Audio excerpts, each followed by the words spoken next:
Good morning. It's very rare that I get my knickers in a twist over long-term charts, but I've written this today for my group, and I wanted to put this out on YouTube because it is so important. I've been not ridiculed, but I've been told or advised that Fibonacci's really do not work in markets. What I can tell you is, in my 37 years of experience, not as a broker, not as a market maker, not writing options, not playing around with charts, but actually working in a bank, on the live floor, trading on the live floor, not a market maker, not an executioner. I traded on the live floor. I traded in 3 major banks. I traded at Midland, I traded at Nomura. I helped start Nomura Bank off and was the first lady manager that Nomura ever had. And I was head of technical trading at Credit Suisse. I've been self-employed now for 22 years, but your experience does not wane in the years that go by. Now, this is the Euro-dollar chart. I'm going to do you one of the Dow later, but this is the Euro-dollar chart, and let's be under no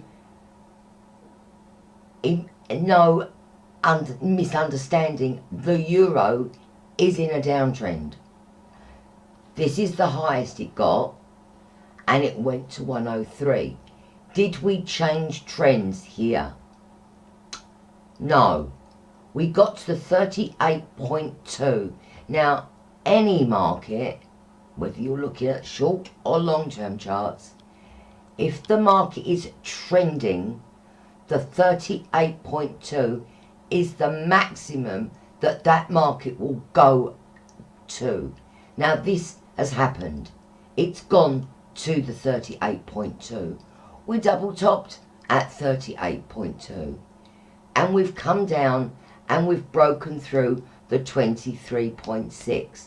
Now, this is why we were short of the euro, which is why I will continue to be selling into rallies in the euro. This head and shoulder pattern is quite acceptable within such a long-term chart. It's a continuation pattern.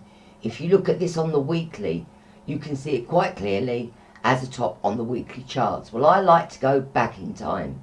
One of my strengths is to go back in time and see where a market is going to top out. I've caught that move in my trading years. I've caught this move in my trading years, and I got the base in my trading years from 2015. Now, this can all be backed up. I keep reports forever. So it's there, it's out there. I can't get away from it. I can't deny it. It's there for all to see. So what I'm telling you now is this. This market is not looking good. It really isn't. And I think those that are waiting to go long at 113 are going to be misled. And if it does bounce, it really isn't going to bounce a great deal. The overhead pressure in this market is to the downside. There isn't no doubt about that. You can see it. You can see how it's unfolded over the time. If you put that little trend line in there like that, you know, we went outside of that trend line, but it's a trend line nonetheless. So everything I've learnt since 1983 is telling me that this euro is not long for this world at these higher levels. I'm not saying intraday it won't go higher. I'm saying please have a look at the longer term view, see where it's come from, that was its highs, see where it's been, that was its lows, look how it retraced to the exact point of the 38.2, and now we've got this head and shoulder continuation pattern within this big pattern, but a topping pattern on the weekly charts. This isn't a sermon, this is something I was adamant I needed to get out there. Thanks for listening.